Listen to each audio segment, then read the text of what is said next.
is happening, Magnus? Yeah. Let's find out what this ending really meant. Because I'm very interested. For those of you that have seen John Wick 4, you already know what I'm talking about.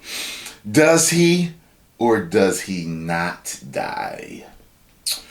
With this underworld of secrecy, you never know whether he did or didn't. And then there's the very end, the post-credit, where the girl whose father was killed by Donnie Yen, she's coming after him while he's about to meet his daughter. So what are we going to do? Are we going to do an offshoot? We're going to jump into a series with Donnie Yen? And I don't know. So I am ready to check this out. Let's do it. John Wick's vendetta against the High Table reaches a fever pitch in Chapter 4, and the globe-trotting battle royale that results has given us one of the best action films of our time. Mm-hmm. The latest movie in the franchise thrives and expounds... I meant to say something about that. What type of rounds are those? They incendiary or something? That fire shotgun scene from above, it was like a damn video game. That's one of the best action scenes I've ever seen in my life. And it was satisfying. Like, wow, what game has a shotgun like that? Let me know, because I want to play it. On previously established mythology and character histories, while introducing new villains like the Marquis. And I knew he looked familiar. He did a great job. I didn't realize that was Pennywise. That Ron hate to play, hate the game. Bars! To keep John chained to the violent life he longs to leave behind. What kind of name is that anyway, Pennywise? I gotta ask Stephen King that.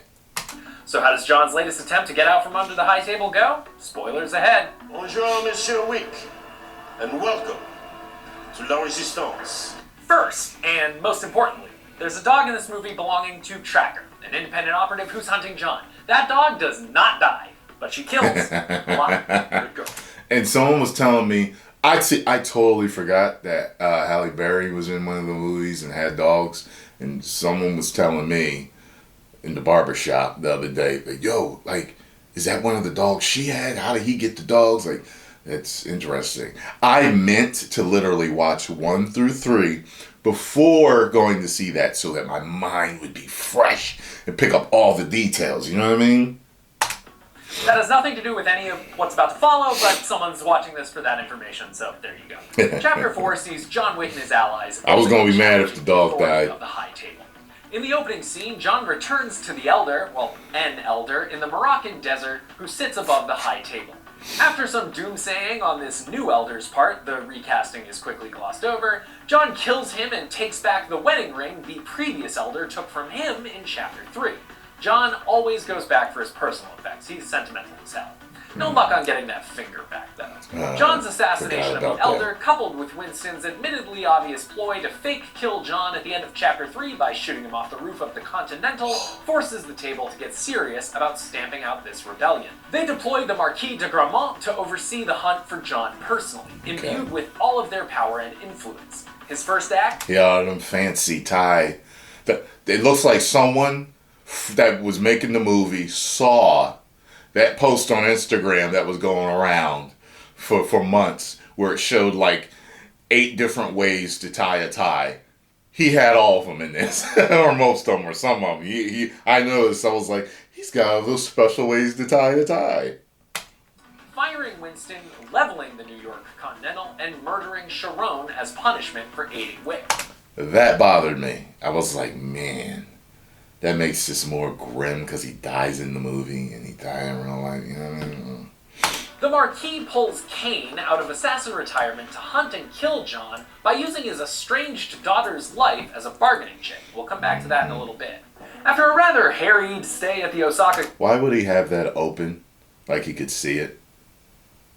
You know? But he's blind, so...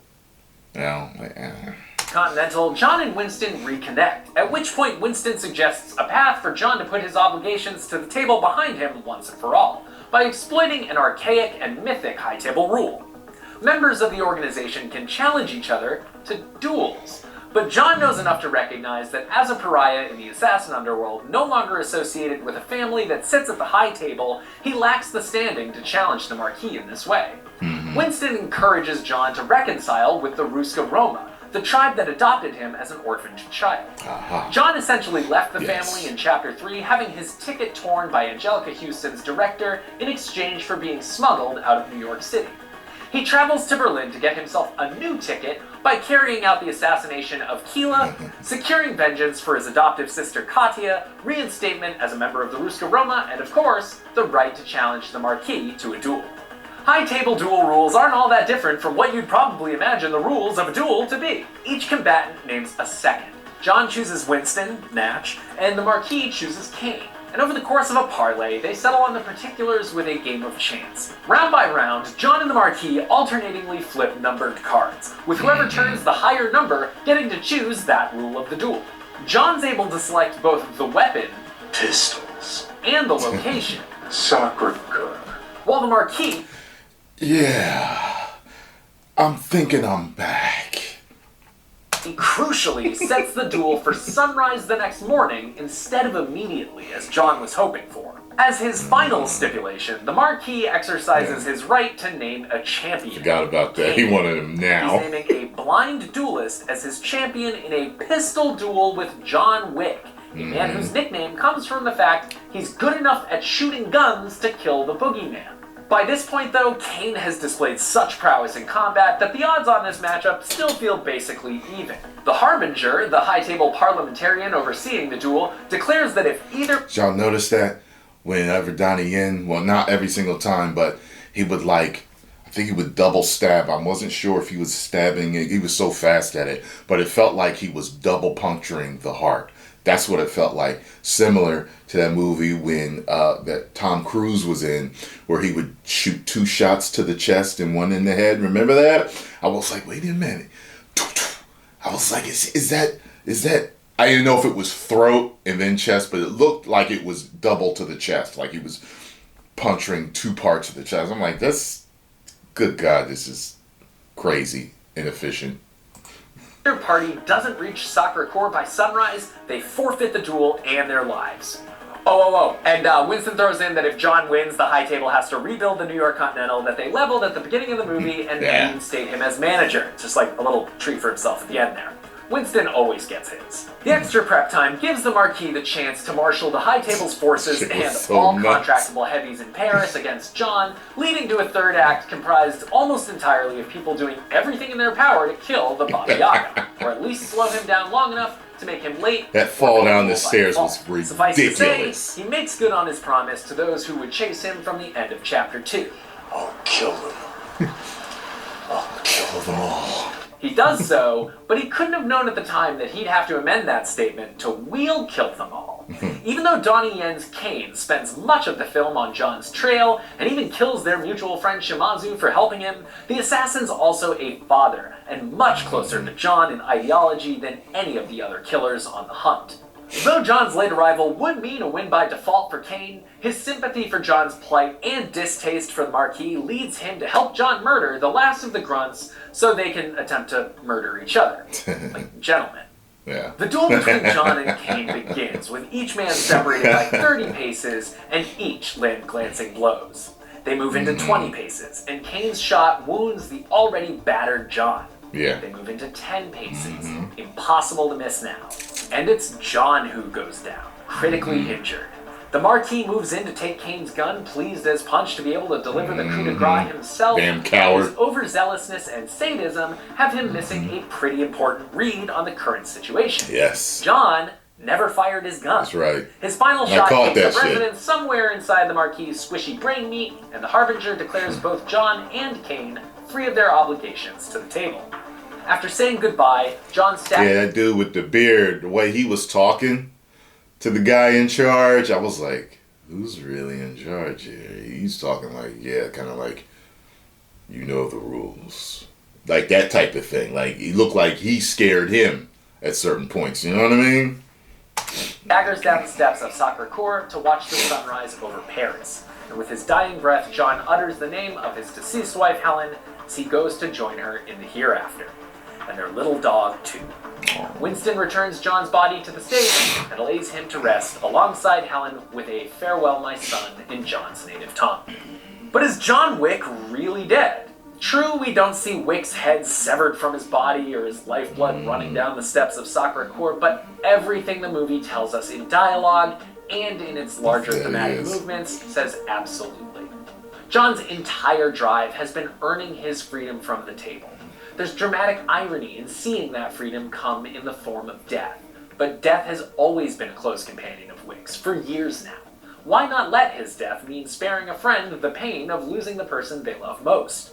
You know, the same kind of pain that kicked off the whole franchise in the first place.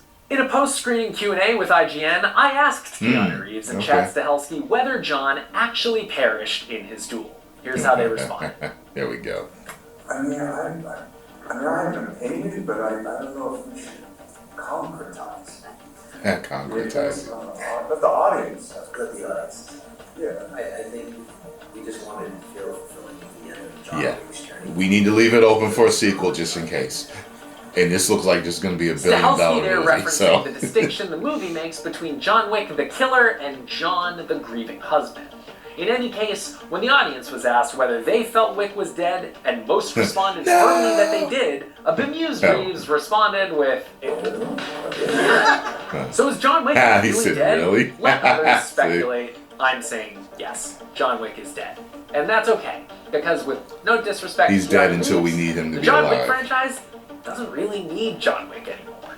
One of Chapter I don't know 4's about that. crowning achievements is how John it Wick. expands the scope of the world of those that live under, sit at, or exist above the high table. Kane, Winston, the Bowery King, Akira, Katya, and the Ruska Roma, they're all still in play. While John's story feels resolved, the larger opera of the High Table's rule is still teeming with possibilities, especially when you consider that the Harbinger said to the Marquis that if he loses the duel with John, the entire foundation of the High Table will be shaken. And Chapter 4 closes with what very much feels like a promise to explore those possibilities in the future. We learn early on that Kane has distanced himself from his daughter to protect her from his violent legacy, much in the same way that the Casablanca Continental manager Sophia did in Chapter 3. It's only after the Marquis threatens to kill his daughter if he doesn't successfully carry out a hit on John that Kane returns to the fold. In contrast to John, Kane is characterized as having something to die, kill, and live for, all at the same time. In a post-credits scene, Kane returns to the public square where his daughter is performing violin, where we first met him. With John dead and his commitment to the table fulfilled, Kane feels safe in approaching his daughter and moves towards her through the crowd. That's when Akira emerges and pulls a knife on her father's killer.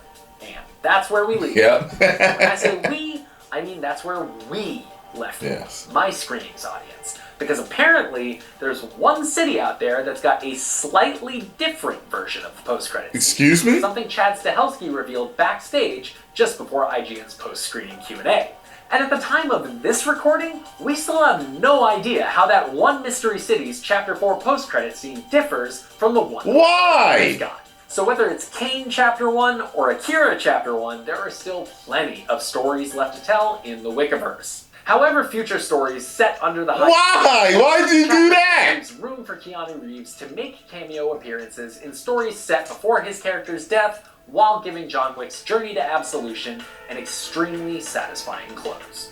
Thanks for watching. For more on John Wick Chapter 4, check out my review of the movie and why Keanu Reeves and Chad Stahelski think it's time for the Oscars to add a stunt category. And as always, be sure to follow and subscribe wherever you like to watch IGN. 42 regular, wasn't it? It's Kevlar front to back, the latest in ballistic chic. Appropriate for all formal occasions, weddings, funerals, high table duels. After all, a man has to look his best when it's time to get married. Or buried.